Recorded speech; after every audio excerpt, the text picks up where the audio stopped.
झाडां ही कमी जाता आनी आयज शेतींत आमी 7 वर्सां जाली भारतीय जनता पार्टी ह्या बॅनरा सकयल आमी हांगा झाडां रोवपाचो कार्यक्रम करता। आयज आमी हो बायणा एरियान घडोवन हाडलेलो झाडां रोवपाचो। आनी सेकंडली दुसरो पोर्शन म्हणटा तुमी तो डेव्हलपमेंट ऑफ गार्डन। आमकां सगळ्यांक खबर आसा गार्डन इतले वर्साचें हांगा आसा। हांव जेन्ना कावन्सिल इलेक्शनाक बसलेलो तेन्ना म्हाजो फर्स्ट मॅनिफेस्टोन आसलेलें की हांव गार्डन करतलो म्हणून। आनी एक एजन्सीक बरे प्रायवेट कंपनीक म्हाका सांगलें की आपले थोडीच रेजोल्युशन घेवन दी म्हणून आनी ताका रेजोल्युशन घेवन दिलें फॉर 30 इयर्स लिजाचेर करता म्हणून करता म्हणून तिणें 2.5 वर्सां काडली। 2.5 वर्सां काडल्या उपरांत सुद्दां एक गार्डन डेव्हलपमेंट जावंक ना। ताका लागून म्हाका दुसरी एजन्सी करपाक मेळोंक ना। सो आमी ऑलरेडी आतां आमी राज्यसभा MP जो आमचो विनय भाई तेंडुलकर आसा त्याच्या अंडर आमी ऑलरेडी एक प्लान काडलेलो आहा आनी तो कलेक्टरान सबमीट केलेलो आसा। त्या अंडर प्रोसेस आसा।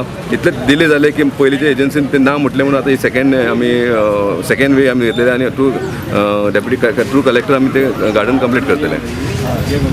ड्रायव्ह केला आयज बरें एनवायरमेंट डे आनी हे ड्रायव्ह आमी 7 वर्सां जालीं करताय पूण हे फावटी आमी कितें चिंतला प्लॅनिंग केला की झाडां रोयता 3 म्हयने वचून चॅक करता झाडां रोयले जाले वा जावं ना। हांवें विनंती केलें सोगलें की 3 म्हयने परत वचून चॅक करुया आमी झाडां। CSR एक व्हडली कंपनी फुडें सरली तेन्ना तेणी म्युनिसिपालिटी बरयलें करता म्हणून आतां ती कंपनी फाटीं सरल्या। सो आतां आमी कोण सोदपा जाय करपाक।